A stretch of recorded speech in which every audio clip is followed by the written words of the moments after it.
So there are fewer documents to look at for 1985 onwards, but still some, and a handful of events and issues I should make reference to. Henry, could we have BPLL 301351 _ 103, please?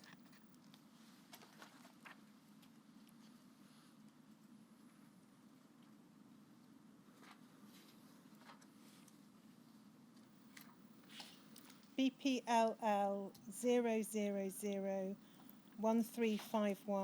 _ 103. No? 105. 2nd of January. It's definitely 103. Is that? I can read out the relevant bits. Whilst we see if there's an alternative reference, this is quite an important document. It's a letter from Professor Bloom, but I can read aloud the relevant paragraphs because it contains an element of reflection by Professor Bloom, as at the beginning of 1985.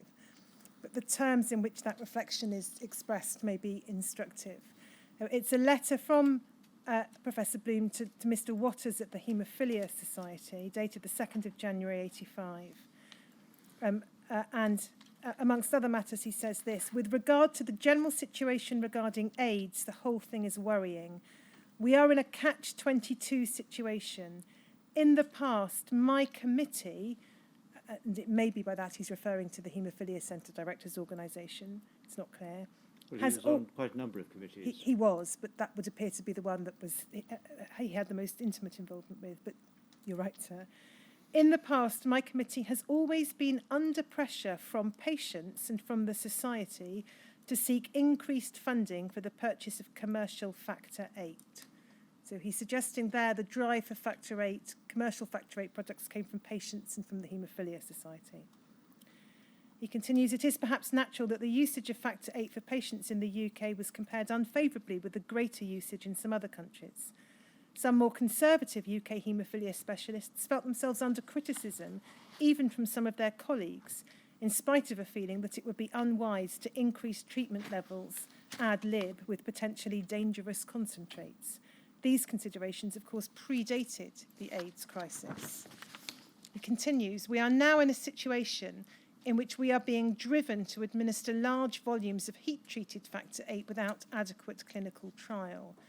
And he sets out a concern about not knowing the short or medium-term effects, let alone the long-term effects of heat-treated product, and invites Mr. Waters to draw the attention of his colleagues to these fears.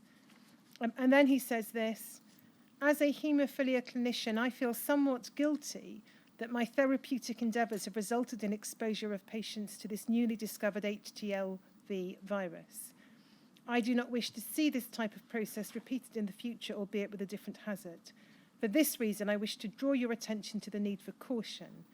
I realise the desire of haemophiliacs to lead a normal life, but at the same time, one must realistically conclude that ideal treatment is not available. If I were to act as devil's advocate, I would suggest that it's reasonable to steady out at levels of treatment attained during the last 5 years, say at an average of 25,000 units per patient per year.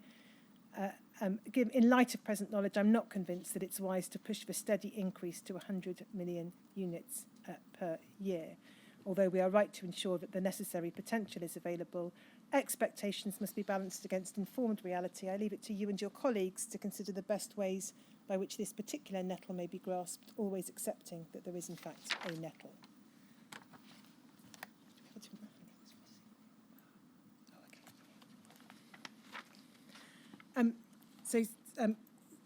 So I did give the correct reference for that, but we don't have it currently on the system. But that was his letter reflecting on the current situation. In January 1985, it's also relevant to note, and we don't need to look at any documents for this, that the Haemophilia Centre Directors Organisation set up for the first time a working group on AIDS, and its first meeting took place on the 11th of January 1985, and it met at various intervals in the course of 85 and some of the years that followed. Documentation relating to Professor Bloom during 1985 is characterised by a couple of issues. The first is debate about the availability and safety and suitability of heat-treated products, in particular BPL products, and when those would be fully available. And also issues being raised by Professor Bloom about funding. He raised those issues on a couple of occasions at least with the Department of Health and Social Security. It's also relevant to note that January 1985 was the first meeting of an expert advisory group set up by the Department of Health and Social Security, EAGA, the Expert Advisory Group on AIDS. So that met for the first time on the 29th of January 1985, and that Professor Bloom was a member of that particular group.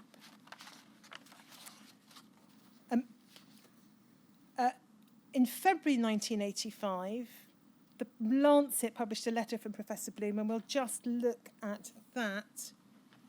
It is at PRSC 301758.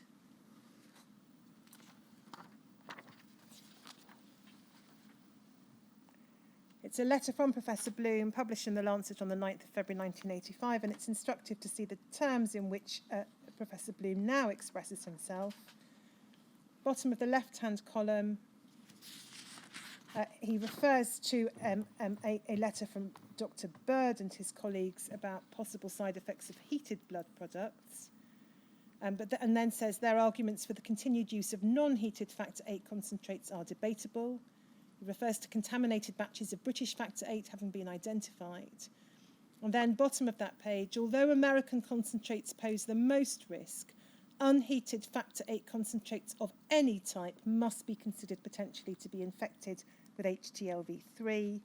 And then the next column, please, right-hand column, same page. While attempts are often made to restrict viral exposure by reserving batches for individual patients, rapid turnover and lack of stocks of British concentrates often makes this logistically impracticable. Plans sometimes fail after hours when treatments are administered by inexperienced staff. And he suggests that proposals made by Dr. Bird and others could lead to infection of previously uninfected patients or family members.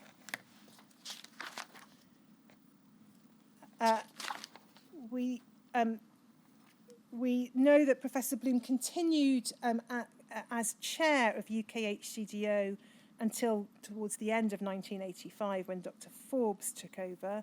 He chaired a meeting of reference centre directors on the 18th of February 1985.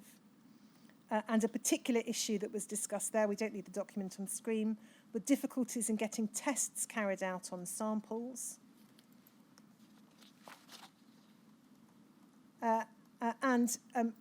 There's then an exchange of correspondence between Professor Bloom and the chair of the CBLA in February 85, which we will look at. It is, I think this is right, Henry, DHSC 301214, I think.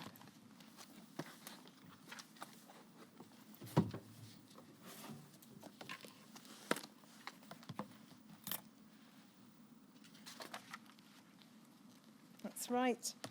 It's a slightly curious letter. So Professor Bloom, 21st of February 85, to Mr. D. Smart, Chairman, Central Blood Laboratories Authority, Elstree. I'm writing to you in my capacity as Chair of the UK Haemophilia Centre Directors. At our committee meeting on February the 18th, I was asked to write to you to seek clarification of our responsibilities as physicians when undertaking clinical trials of new products. Our immediate concern obviously relates to heat-treated intermediate concentrate in the new 8Y materials. My colleagues inform me that when undertaking initial trials of commercial products, individual companies will undertake to offer indemnity in the event of serious untoward reaction in recipients. We would be grateful to learn if such facilities are available also in the case of BPL products. So a request for indemnity for physicians. And then he says, we all appreciate that the AIDS scare is causing Richard Lane and his colleagues some difficulties with regard to the timescale for introduction of new or heat-modified products. I may have added to his embarrassment in a letter recently published in The Lancet. Sometimes my roles as a physician and chairman of the Haemophilia Centre Directors and medical advisor to the Haemophilia Society may appear to conflict with immediate pragmatic issues at CBLA. Nevertheless, I hope I can act in a reasonably objective manner. It's not entirely clear what he means by that in the second paragraph of the letter. There is further correspondence and communication between Professor Bloom and Dr. Smith and Dr. Lane. And it's instructive to note this is an internal memo from Dr. Lane. I'll just refer to it briefly. Dr. Lane describes Professor Bloom's criticism of BPL's product as theoretical, non-specific and unsupported by scientific data, hardly a scientific approach from a leader in the British field of haemophilia care. Just want to pick up then in relation to Professor Bloom's own dealings with patients, a document that's at WITN 1275005.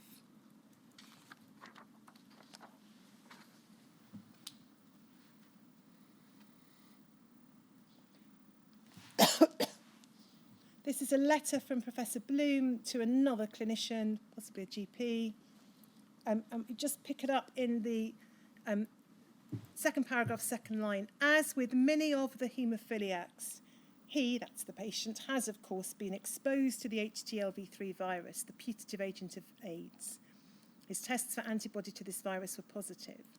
Although I think it is extremely unlikely that he will develop the condition, there is a slight possibility that he is a symptomless carrier of the virus. And then he refers to counselling him and his wife. That begs the question of how and on what basis Professor Bloom could form the view that someone who's tested positive to HTLV3 is nonetheless extremely unlikely to develop AIDS, and the reliability of information being provided to patients in that regard. Throughout 1985, Professor Bloom attends meetings of the Expert Advisory Group on AIDS, meetings of the Haemophilia Centre Directors AIDS Group. The issues that emerge in the course of those meetings include issues about screening tests and HTLV3 testing. There's also reference to various trials of commercial heat-treated products and references to Professor Bloom agreeing to contribute patients to participate in trials, for example, of COATE-HT. If we then go to CVHB 602_028, please. We get a glimpse into Professor Bloom's arrangements for and decision-making in relation to the purchase of concentrates.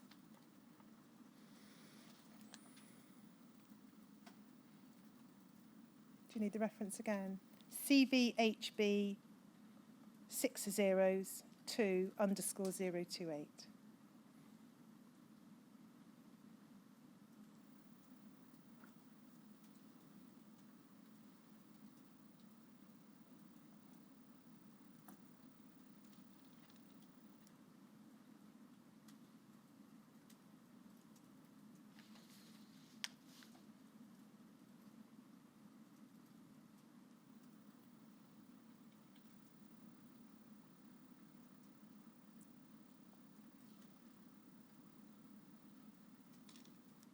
No? Well, I'll read it. It's a short letter. It's a letter from Professor Bloom, 12th of April 85, to the acting chief pharmacist at the University Hospital of Wales. And the purpose of referring to it, sir, shows Professor Bloom's role in the decision-making in terms of which products to purchase. It's very clear from this letter that the decision as to which concentrates to use is a decision for him. He says, with regard to ordering factor VIII concentrate, I'm afraid I'm finding Cutter's Co8 less than satisfactory at the moment. Instead of receiving extended batches as would be clinically desirable, they're only supplying the dregs of various batches they can scrounge from the USA. In addition, the heat treatment process is not as effective as that applied by Alpha to profilate HT. I appreciate the latter is 2p a unit more expensive, but even so, I think that clinical considerations must be the overriding factor. I therefore think we should restrict our factor 8 orders to prophylate HT until such time as one of the other manufacturers can compete. I hope you find this course of action acceptable. And there are various documents, Sarah, 1985 onwards, similar to some of the documents we've seen before, exchanges and interactions with various pharmaceutical companies in which it's very clear that the decisions as to which products to purchase for the Haemophilia Centre in Cardiff are decisions for Professor Bloom. And I will only go to one further document to show that. It's BAYP 00000, 5 zeros, 24_214.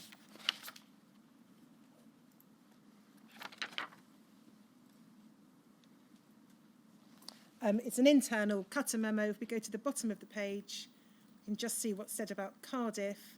Lack of stock and inability to reserve a batch have pushed Professor Bloom to go to Alpha for supplies. Alpha were able to reserve a large batch and have supplied at a competitive price. And there's a reference to the price reduction. Professor Bloom is now looking at the safety of prophylate HT for non-A, non-B hepatitis. And if we go to the next page. However, Professor Bloom has assured me that when this batch is finished and if Qatar is able to reserve a batch, he'll start buying again from Qatar. This is estimated to be a 3-month period. And then this. It must also be remembered that it is the policy of Professor Bloom to change suppliers once a year. This change was due last September, and Qatar have held on very well to delay it until the end of March 1985. So that's the insight there into Professor Bloom's approach to decisions as to what products to purchase. As well as EGA and AIDS group meetings, Professor Bloom attended a meeting of the MRC Working Party on AIDS in April of 1985. We don't need to go to it, but one particular suggestion that Professor Bloom put forward as an area suitable for UK research at that meeting was the possible transmission of HTLV3 infection from haemophiliacs to their wives. And the minutes record this. The integrated system for the care of these patients would readily enable the study of large numbers of heterosexual couples in whom one partner was infected in order to establish the risk of heterosexual transmission in this setting.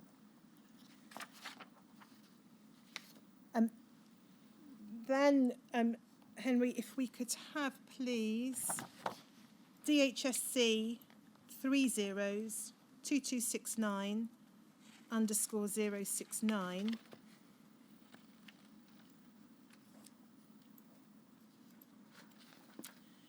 This is a letter from Professor Bloom to Dr. Ritzer at Oxford, 9th of May 1985, enclosing tables on the results of my recent questionnaire. It's for consideration at the next meeting of the AIDS group of the Haemophilia Centre Directors Organisation. If we go to the second page, we can see there reference to centres using heated or unheated product, unheated commercial factor 8, one centre still using concentrate in that description.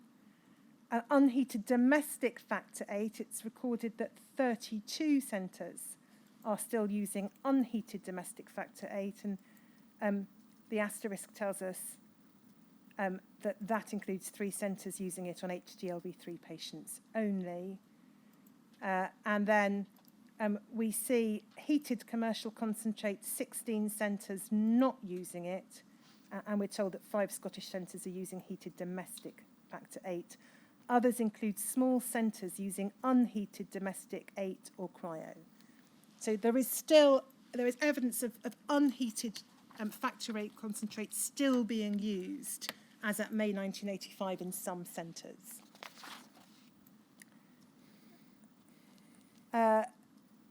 One other feature of the communications and documentation in the course of 1985 is Professor Bloom raising what he regarded as the need for there to be HTLV3 antibody screening of blood donors. And he communicated with Dr. Harris, the chair of the expert advisory group on AIDS, to express his views that that should be rapidly introduced.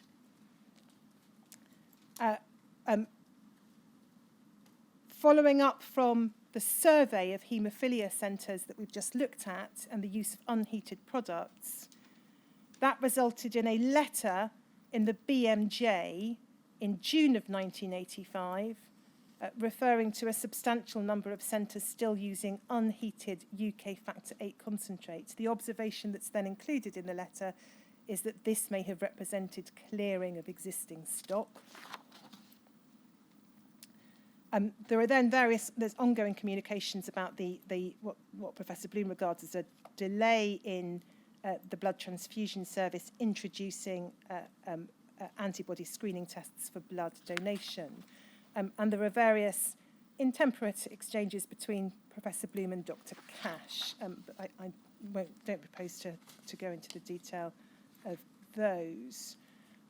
Professor Bloom raised again in July of 1985 at a CBLA committee meeting concerns about the undue delay in the introduction of screening tests in terms of blood donation. And we see him also in July of 1985 making representations on this occasion to Baroness Trumpington, who was a minister within the Department of Health and Social Security, representations for additional funding for haemophilia services because of the impact of AIDS.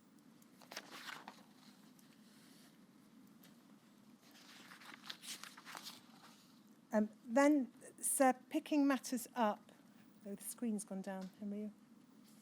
Okay. September 1985, I think we have one of the last meetings of reference centre directors chaired by Professor Bloom, and that is at PRSE 304271.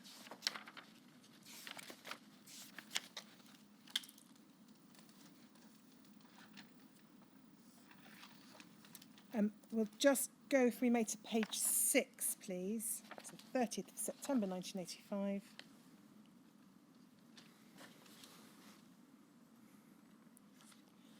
If we go about halfway down the page, please.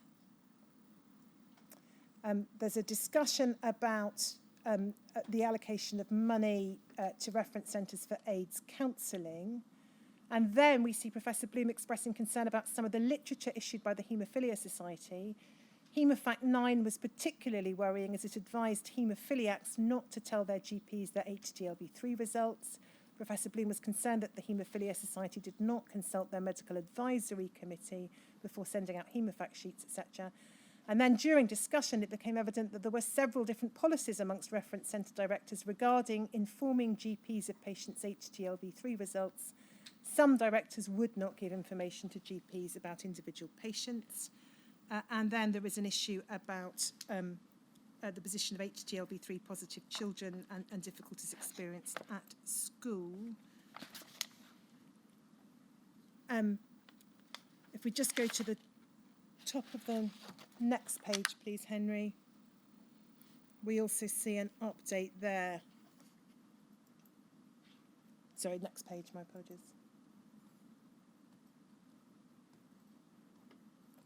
Update in the first main paragraph about non-A, non-B hepatitis and prophylate. Dr. Kernoff reporting a publication in the Lancet with 4 cases of hepatitis, all related to one batch of heat-treated prophylate.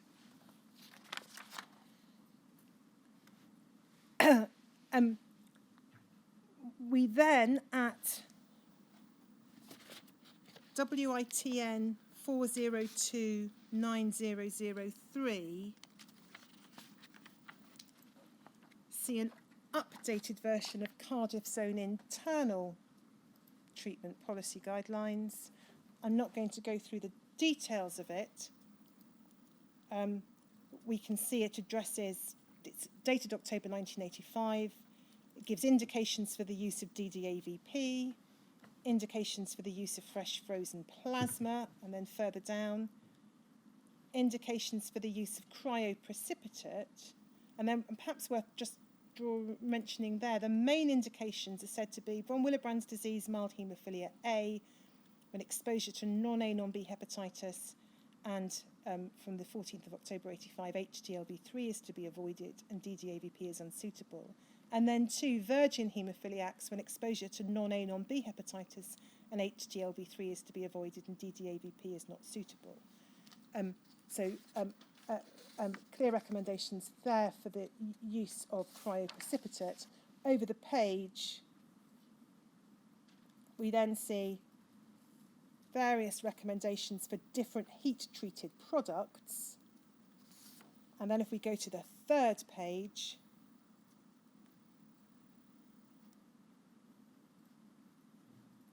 we see at point 8, factor 9 BPL not heated, not acceptable, risk of HTLV3.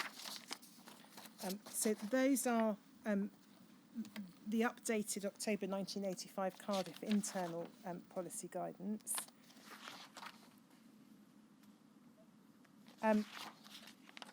We can then, I think, move to 1986. Again, Professor Bloom is attending EAGER meetings. He's attending meetings of reference centre directors, although he's no longer, by this time, I think, chair. We get a further insight into Professor Bloom's relationship with pharmaceutical companies and how he was viewed by them from a document that is at BAYP 608_084.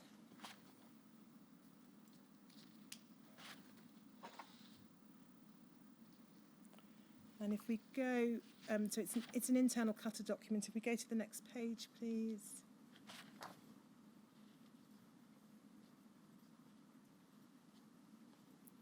If you keep going.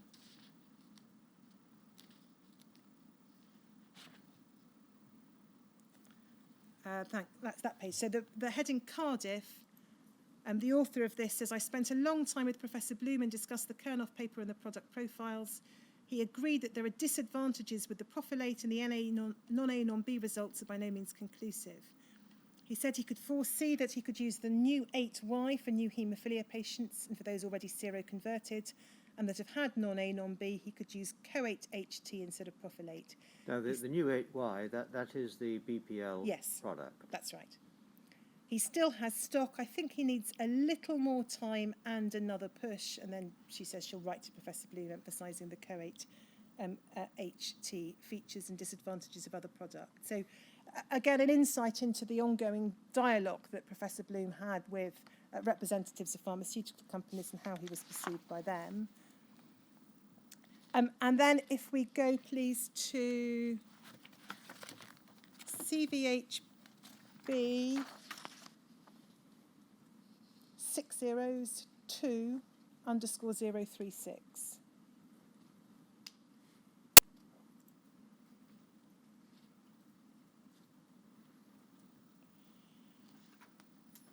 This then is a document signed by Professor Bloom dated the 17th of February 1986. The subject is HTLV3 negative haemophiliacs. And this says, this note is just to remind you of the policy of treating all seronegative haemophiliacs A or B only with UK heat-treated factor 8 or factor 9 concentrate. On no account should commercial concentrates be used for such patients unless such use is endorsed by a consultant. In the event that insufficient UK concentrate is available, cryoprecipitate should be used for haemophilia A and fresh frozen plasma for haemophilia B. Quite how that fits with what else we've seen about his purchase of commercial products is unclear, unless it's designed to ensure that such decisions are taken only by him as a consultant or other consultants, and that no commercial concentrates are administered by more junior colleagues. But it is a slightly puzzling document when one tries to fit it against the other material that we've seen. It's albeit that a couple of years have passed, it's a complete turnaround from the views he was expressing in 1983. Yes, absolutely. Not least in relation to the position regarding cryoprecipitate and its use. Well, he was saying then, you can't get rid of using commercial factor concentrate, although there's a theoretical risk, not a very big risk, on supply grounds. Yes. It may be that this is concerned with inpatient, in-hospital treatment as opposed to home therapy, but the document is what it, or says what it says. One of the other issues that characterised discussions in the various meetings and communications Professor Bloom had in the course of 1986 is concern about apparent seroconversions from heat-treated materials, and that's discussed by the Expert Advisory Group on AIDS, by reference centre directors and the like. There is one other document in terms of internal pharmaceutical company material that it's worth looking at. It's ARMO 0000525, please, Henry.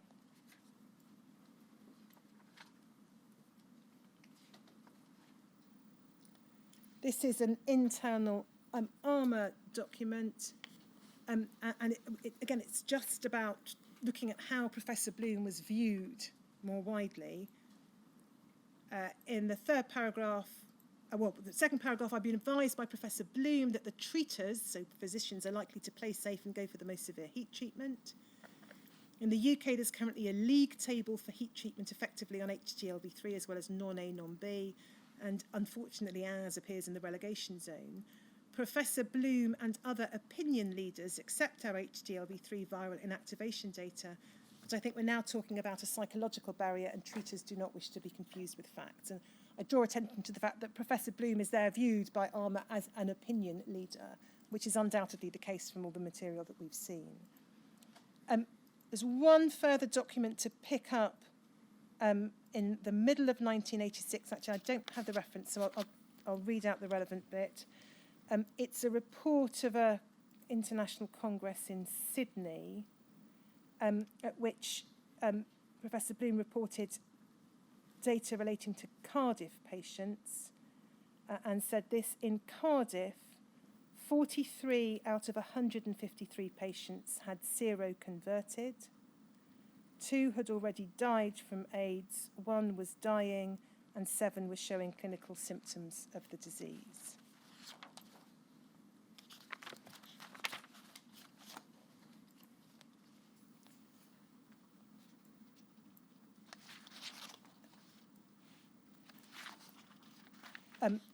And then, Sir, I should just mention that there are communications between Cutter again and Professor Bloom in 1986 about the trial of a new product, Co8HS. That trial was eventually abandoned, but it's instructive to note, and for your reference, sir, we don't need it on screen, Henry, it's BAYP 608_296.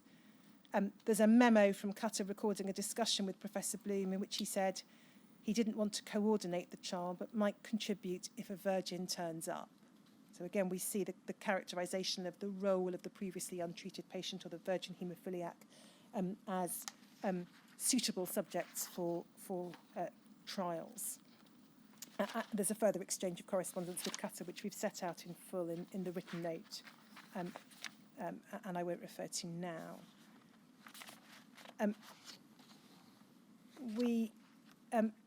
It may just be useful to point out that in November 1986, the UK Haemophilia Centre Directors Organisation arranged a course about counselling patients exposed to HIV infection.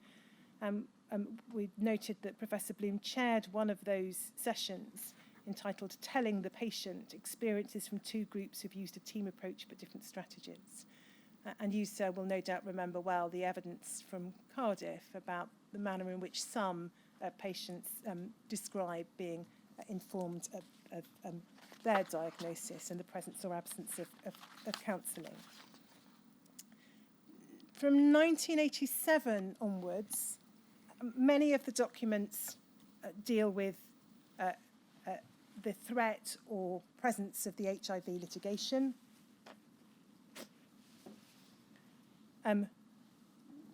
The Haemophilia Society wrote to Professor Bloom in relation to that and asked for his comments on their proposed publication in Haemofact 12 of their view that very few people with haemophilia would appear to have a legal case. Professor Bloom's response was to say that seemed quite appropriate and he didn't think the Society's advice was unreasonable.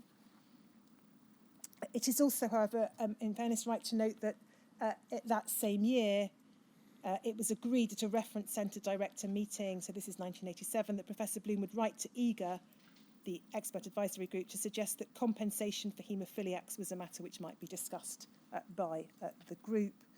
And the reference centre directors said that they supported the Haemophilia Society's attempts to obtain some compensation for haemophiliacs infected with HIV.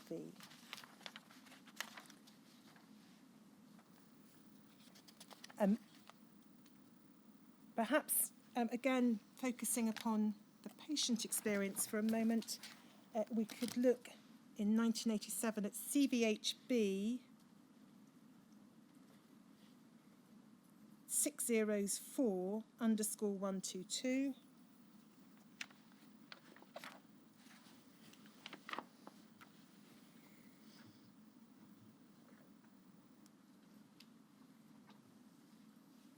This is a letter about a particular patient. We just look various symptoms identified, and it's then said his mother does not know of these findings, and the question posed to Professor Bloom, in view of his antibody status, is there anything you wish me to do? Professor Bloom's response is at CVHB 604_121.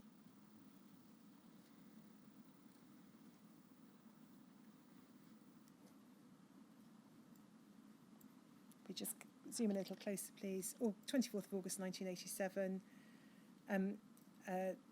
Thank you for your worrying letter, etc., etc. Refers to the potential for immunology testing and then says, at some time, his mother will need to know. So you may wish to review the evidence you've heard directly from patients in light of that material.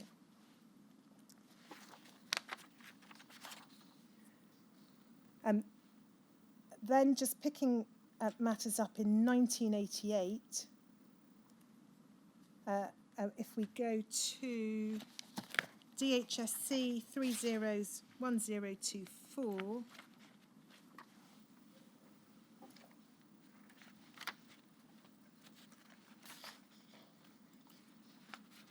these are so this is a letter from Professor Bloom to Dr. Smithers at the DHSS, but these are his notes of a meeting that he attended in Atlanta. And if we go to the next page, we can see the heading Factor 8 Concentrates Viral Safety Resume of Atlanta Meeting. And then we'll see it considered the general viral safety of current factor concentrates. And if we could go, please, to page 5.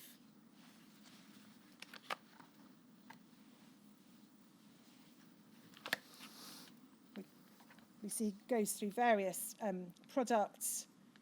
For example, at 2, dry heat coat cutter not being implicated in seroconversion to HIV, but probably transmits non-A, non-B hepatitis. Dry heat BPL, probably safe from HIV, but hepatitis safety is still being assessed. Prophylate, this is point 5, and cryobuline, probably safe from HIV, reduced infectivity for hepatitis. And then he identifies what he regards as the safest heat-treated products, or what the meeting regarded as the safest. And then this comment, best buy, there isn't one. Maybe one needs a safe product for HIV negatives and new unexposed to hepatitis patients, and a reasonably safe product for other patients to avoid risk of frequent superinfection. There are then, in the course of 1988, we see Professor Bloom expressing a preference for the NHS 8Y at a meeting of reference centre directors in BPL in early 1988. In May of that year, he attended a special meeting of reference centre directors to discuss HIV litigation with a presentation from Dr. Alsop of the Medical Defence Union. And there's a reference there, and we can't tell whether this refers expressly to Professor Bloom or it's a more general reference, but there's a question about patients' notes, and the representative from the Medical Defence Union was asked what the situation was regarding the private notes about patients which some directors kept separate from official hospital notes and which contained very confidential information disclosed by patients when being counselled.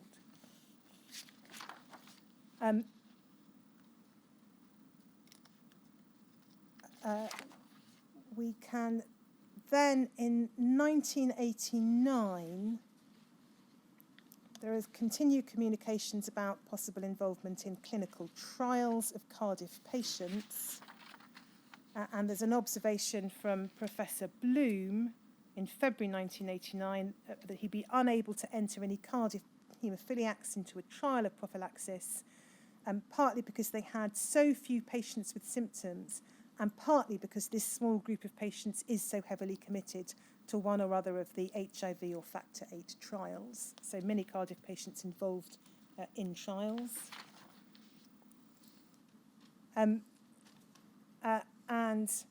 then one further Cardiff document that we should look at, CVHB 602_070.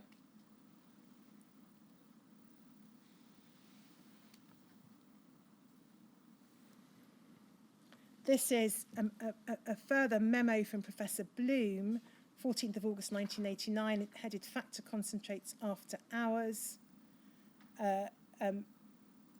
He's essentially saying that house officers and other staff members unfamiliar with haemophilia management shouldn't have access to the storage refrigerators in the haemophilia centre. Administration of inappropriate concentrate to individual patients could have very serious consequences. For this reason, only NHS Factor 8 or 9 should be administered after hours, and that should be dispensed only by the registrar or senior registrar on call. Other types or brands of 8 or 9 concentrate should be dispensed only during normal hours by haemophilia centre staff. It's not known whether there was any particular event or trigger for the issuing of that memorandum, but it was obviously a matter of concern to Professor Bloom. So I think I can complete in relatively short time the documents. That won't entirely complete the presentation on Cardiff, but I think we can finish looking at the contemporaneous material within 5 to 10 minutes or so, if that's fine for you, sir, and for others. So there's a document then in February 1990, which maybe again instructed to look at. It's PRSE 304635.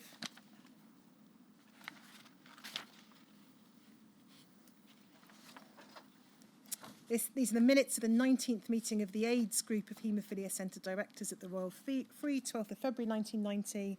Dr. Ritzer is now in the chair, but Professor Bloom is present as a reference centre director. And if we could just go, please, Henry, to the 4th page.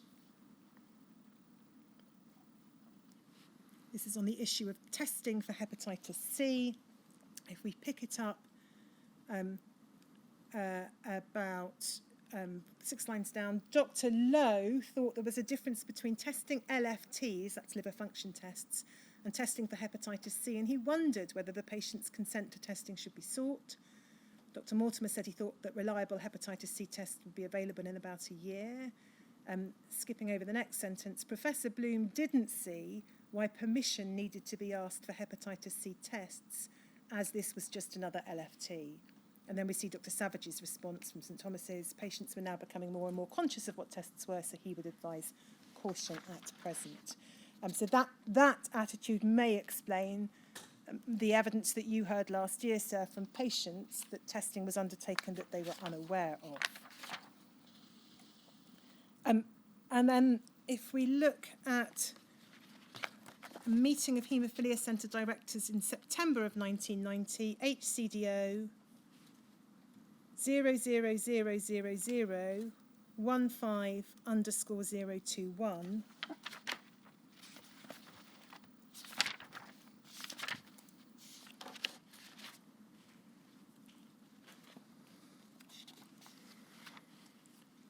just trying to find the right page. It's the third page, please, Henry.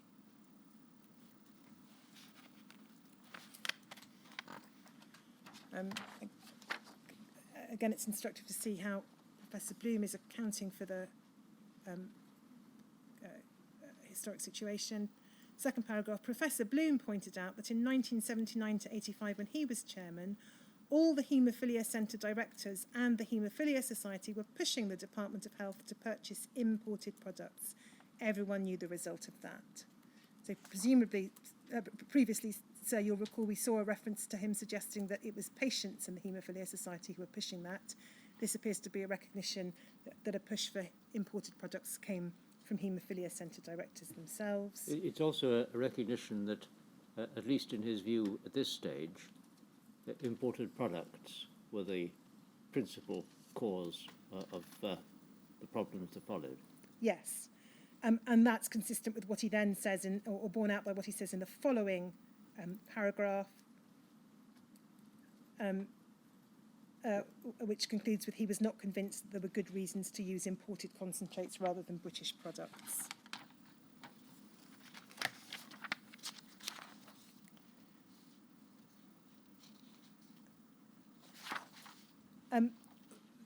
In the middle of 1990, June 1990, Professor Bloom prepared a lengthy report for the purposes of the HIV litigation, and I'll come back to that if I may.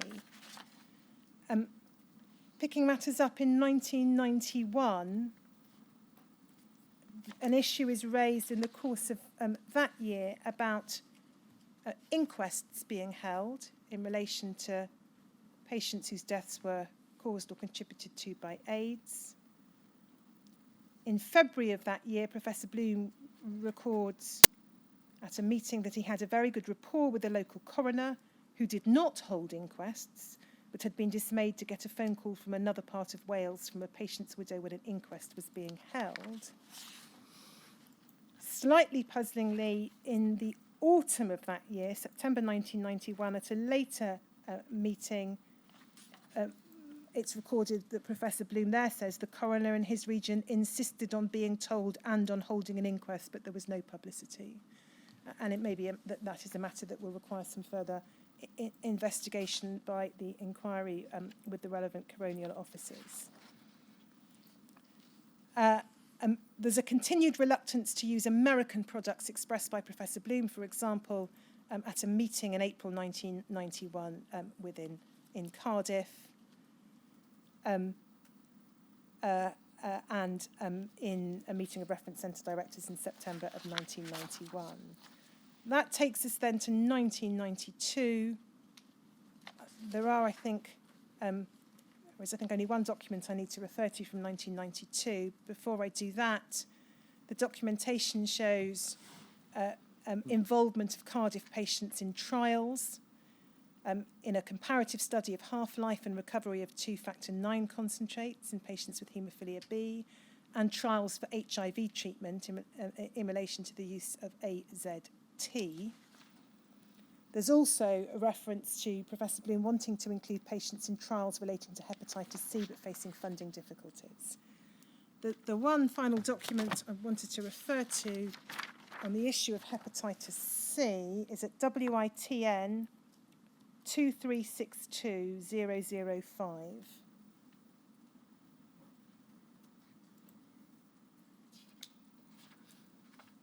Second page, please, Henry. This is a letter from Professor Bloom at 16th of September 1992 to a patient who has, as we can see, been so ill.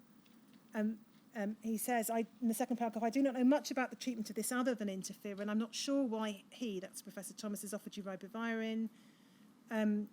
As far as interferon is concerned, I would certainly recommend going on a course of treatment if that's offered to you.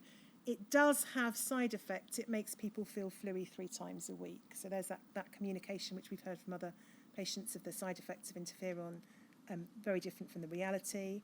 And then if we go further down the page, please, the last few lines, he says this: I am sure that you know that almost all people with haemophilia who've been exposed to various blood products have picked up hepatitis C, since the hepatitis C antibody rate in treated haemophilia is about 80%. This is no consolation to you, I know, but it does show yet another aspect of the bad luck to which the haemophilia population has been exposed. So in the course of 1992, Professor Bloom continued to attend various meetings, in particular of the Haemophilia Centre Directors Organisation. And in the September 1992 meeting that year, he said he would use interferon in patients with significant hepatitis. We then know that Professor Bloom died on the 12th of November of 1992. So that completes the review of the documents, or key documents, not obviously all the documents relevant to Professor Bloom and his decision-making and activities. There are two further parts of the presentation on Professor Bloom and Cardiff.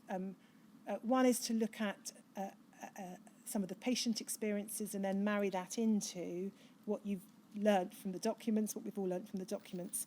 And the second is just to look at some of the contents of Professor Bloom's litigation report. It's not practicable to do that now, given the time. It won't be very lengthy, but it won't be less than half an hour and possibly longer. So I'm afraid, contrary to expectation, therefore, and hope, I haven't completely finished the Cardiff presentation. But as said, I think last week, I'm keen not to rush any part of any of the presentations because the material is too important to be overlooked. Well, in my last job, Ms. Richards, it used to be said that where counsel gives you an estimate of time, you can at least double it. Yes. So you're not, you've done it remarkably quickly, but effectively, and you haven't missed anything, and those are the important things, I think. I'm sorry that those who may have expected to hear the whole of it haven't yet, but they will. Yes. So there'll probably be about another hour on Cardiff to complete. Well, we don't want to rush it. It's important. It's particularly important to relate the patient experiences to what's been said.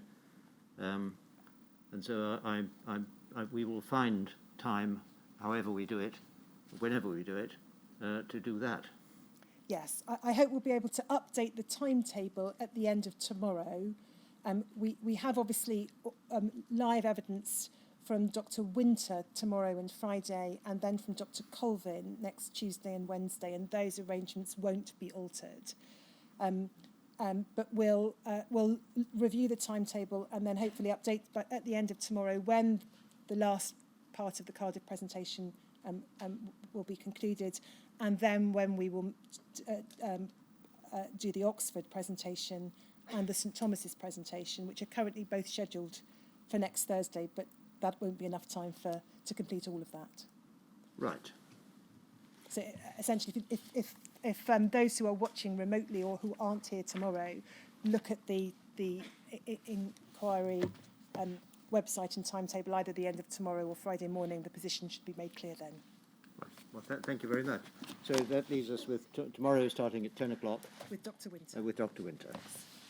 So those of you who are booked in tomorrow, I look forward to seeing you then. Have a good evening. Stay safe.